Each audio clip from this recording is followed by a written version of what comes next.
بڑی خوبصورت مثال ہے نا میرے عزیزو جو حضرت رومی نے لکھی ہے، اور وہ بڑی مشہور بھی ہے کہ ایک نمازی نماز پڑھ رہا تھا کہ مجنوں اس کے آگے سے گزر جاتا ہے۔ اب وہ نمازی اتحیات میں تھا جس وقت مجنوں اس کے آگے سے گزرا، اس نے فوراً اپنی نماز کو مکمل کیا۔ مکمل کرنے کے بعد میں وہ پیچھے سے بھاگا اور مجنوں کو جا کر کے پیچھے سے پکڑ لیا، اس کا گریبان پکڑ لیا اور اس سے کہا یار تجھے تمیز نہیں ہے، تجھے اتنا پتا نہیں ہے کہ نمازی کے آگے سے نہیں گزرا جاتا ہے، تجھے اس مسئلے کے بارے میں معلوم نہیں ہے، تو اتنا بڑا ہو گیا تجھے یہی نہیں پتا کہ نمازی کے آگے سے نہیں گزرنا چاہیے۔ تو مجنوں نے کہا یار مجھ سے غلطی ہو گئی، مجھے معاف کر دو، مجھے پتا ہی نہیں چلا کہ تو نماز پڑھ رہا تھا اور میں آگے سے گزر گیا۔ مجنوں شہزادہ ہے لیکن دیکھو معافی مانگ رہا ہے، اور معافی مانگنے کی وجہ کیا ہے کہ کسی سے دل لگا بیٹھا ہے، کسی کی محبت میں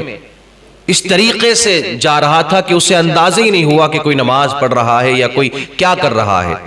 شہزادہ ہونے کے بعد میں معافی مانگ رہا ہے، لیکن بعض اوقات ایسا ہوتا ہے نا کہ لوگ شرافت کا بھی پھر غلط فائدہ اٹھا لیا کرتے ہیں۔ اگر کوئی چاہے بات نہ بگڑے،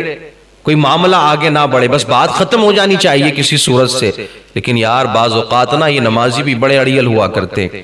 وہ بار بار اڑ گیا، کہنے لگا یار تجھے تمیز ہی نہیں ہے، تجھے پتہ ہی نہیں ہے، تجھے معلوم ہی نہیں ہے اس بارے میں، تو گزرا کیسے آگے سے مجھے یہ تو بتا، کیوں گزر گیا؟ کہنے لگا یار مجھے معاف کر دے نمازی، مجھ سے غلطی ہو گئی، میں کسی کی محبت میں ایسا مسرور ہو کر کے چل رہا تھا کہ مجھے خبر ہی نہیں ہوئی، بار بار معافی مانگنے لگا۔ لیکن کچھ ماحول ایسا بھی ہے نا سوسائٹی کا، معاشرے کا، کہ لوگ اگر معافیاں مانگ لیں نا تو لوگ اس کو بزدل سمجھتے ہیں، یہ سمجھتے ہیں یار یہ تو بیکار ہے، کسی کام کا نہیں ہے، لیکن اگر تھوڑا سا اڑ جائے نا، پھر تھوڑا سا اکڑ جائے تو سمجھتے ہیں یار یہ بندے میں دم ہے، کچھ دم خم ہے اس کے اندر۔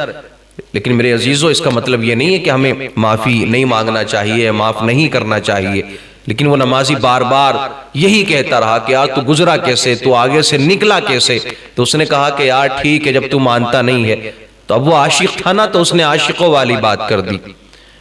محبوب تھا کسی کا تو اس نے محبت والی بات کر دی۔ اس نے کہا ٹھیک ہے یار تو معاف نہیں کرتا ہے نا، تو مجھے ایک بات بتا، ایک بات مجھے بتا دے،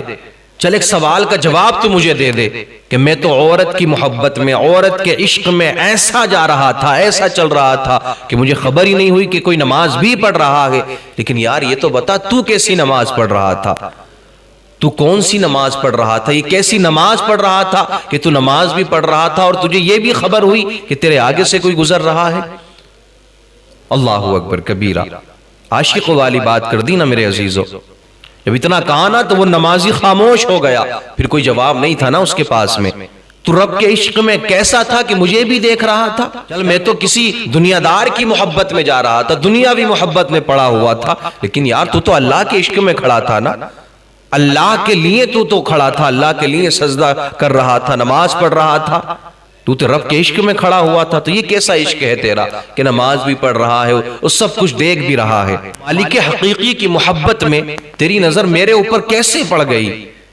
اب وہ نمازی صاحب شرمندہ ہو گئے۔ تو مجنوں نے معلوم ہے کیا کہا، اس نے کہا کہ آج کے بعد جب تو نماز کے لیے کھڑا ہونا تو صرف نماز کے لیے کھڑا مت ہونا، بلکہ رب کی محبت کے لیے بھی تو کھڑا ہونا۔ اللہ اکبر کبیرہ، دل لگا کر کے کھڑا ہونا۔ اسی لیے میرے عزیزو کہا گیا ہے کہ عبادت کریں نا تو دل جمی کے ساتھ میں کریں، محبت کے ساتھ میں کریں، اس لیے نہ کریں کہ یار چلو نماز پڑھ لیتے ہیں، لوگ کہیں گے نماز نہیں پڑھتا ہے، اس لیے نہ آئے مسجدوں کے اندر، یا اس لیے نماز کو ادا نہ کریں کہ تاکہ لوگ کیا کہیں گے کیا نہیں کہیں گے، چلو لوگ مجھے بھی نمازی کہہ دیں گے۔ نہ میرے عزیز، محبت کرنی ہے تو پھر دل سے کریں، اگر دل لگانا ہے تو پھر عبادت میں لگائیں، اور جس دل میں اللہ کی محبت، اس کے رسول کی محبت پیدا ہو جاتی ہے، پھر اس دل کے اندر کسی اور کی محبت جنم نہیں لیتی ہے۔ آج کل نمازی بھی ایسے ہوتے ہیں نا مسجدوں کے اندر، وہ یہی کرتے ہیں کہ یار اس نے یہ نہیں پڑھا، اس نے اس طریقے سے پڑھ لی، اس نے اس طریقے سے وضو بنا لیا۔ ارے بھائی تم اپنے اوپر دھیان دو نا، تم اپنے اوپر توجہ دو نا، کیا تم دوسروں کو دیکھنے کے لیے مسجد میں آتے ہو؟ دوسروں کی کمیاں نکالنے کے لیے مسجد میں آتے ہو؟ کم سے کم اپنے اوپر تو دھیان دو، ہو رہی ہے یا نہیں ہو رہی ہے؟ تم اپنی نماز کو درست ادا کر رہے ہو یا نہیں کر رہے ہو؟ تمہارا خیال کہیں ہے، دھیان کہیں ہے، توجہ کہیں ہے، پھر آئے ہو نماز پڑھنے کے لیے، تو یہ کیسی نماز ہے؟ جب آ جاؤ نا مسجد کے اندر تو تمہیں کسی سے کوئی مطلب نہیں ہونا چاہیے، صرف اتنا مقصد ہونا چاہیے کہ یار میں رب کی بارگاہ میں آیا ہوں، کہیں بے ادبی نہ ہو جائے، اور ادب کے ساتھ میں محبت دل میں رکھتے ہوئے اللہ کی عبادت کریں اور پھر اپنے کام سے لگ جائیں۔